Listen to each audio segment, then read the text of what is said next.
Lesson 76 is on complex fractions. A complex fraction is a fraction that contains one or more fractions in both the numerator or denominator. If you look here, each of these is a complex fraction. We have 3/5 divided by 2/3. That's not written correctly. And you can see here, these are all, we've got more than one fraction in a fraction. So this lesson is on simplifying complex fractions. Let's take a look at example 1. Example 1 gave us this fraction right here.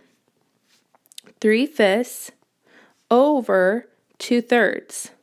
This is a hard way to write it. So what we do is we focus on just the denominator. The denominator is the bottom part of the fraction.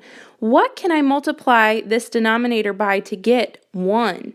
Because if we have a denominator that is 1, then we just have to deal with the numerator, because if we have a whole number written over 1, it's just that whole number. So let's try to figure out what we can multiply by 2/3 to get 1.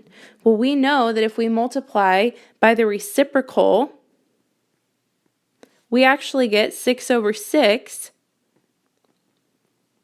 which is equal to 1, which is what we want. But if we multiply the bottom part of our fraction by 3 halves, we need to multiply the top part of our fraction by 3 halves. When we do that, we get 9/10. So therefore, really what we have is 9/10 over 1. Well, 9/10 divided by 1 is still 9/10. So our answer then is just 9/10. Example 2, we're asked to simplify 25 and 2/3 divided by 100. The first thing we need to do is take 25 and 2/3 and make it into an improper fraction, and also write 100 as a fraction. So let's write that. If we multiply 25 and 3, we get 75. Then we add 2 to it, and we get 77. And we write it over 3, because that was our original denominator. Then we rewrite 100 over 1 as our fraction. Just like we did in example 1, we're going to multiply the denominator part of our fraction by its reciprocal. The reciprocal of this would be 1 over 100. Then, because we multiplied the bottom by that, we also have to multiply the top by the same thing. So, now we just multiply across. Our bottom becomes 1, or our denominator becomes 1. Then the top becomes 77 over 300. Now we have 77 over 300 divided by 1. So our answer then just becomes 77 over 300. In example 3, we're asked to simplify, except for we have a mixed number in our denominator. So, just like we did before, we rewrite both parts of our fraction, the numerator and denominator, as improper fractions. To do so, what we have to do is write 15 over 1 divided by 7 times 3 is 21, add 1, we get 22 over 3. Now, we have to multiply. I'm going to rewrite this problem. 15 over 1 divided by 22 over 3.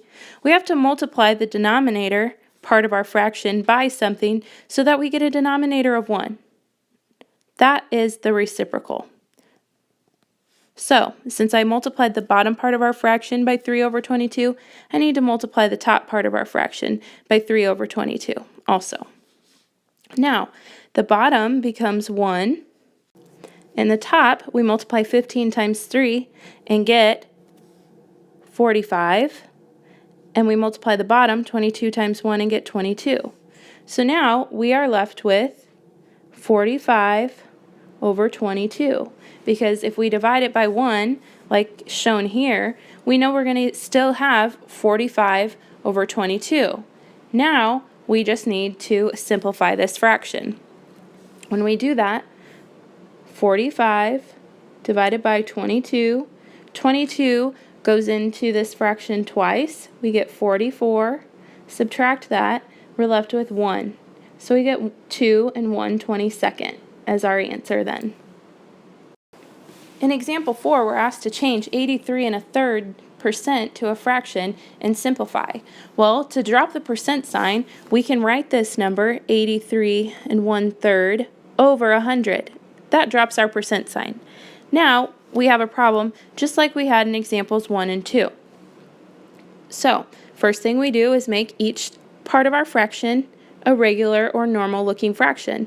When we do that, we need to multiply 83 times 3 and add 1. When I do that, 83 times 3 is 249. Add the 1, I get 250 over 3 divided by, we can write 100 over 1. Now, multiply both the top and the bottom by whatever is going to make the denominator 1. Well, in this case, it's the reciprocal, which would be 1/100th. When I do that, I get 1. Then I multiply the top part of my fraction by the same thing. Whatever I do to the bottom part of my fraction, I have to do to the top. Now, I get 250 over 300. I can take a 0 off each one and be left with 25 over 30. Well, I know 5 goes into both of those numbers. 5 goes into 25 5 times, and 5 goes into 30 6 times. So my answer then is 5 6. This concludes our lesson. You can find your practice on page 531. I would like for you to do A through C.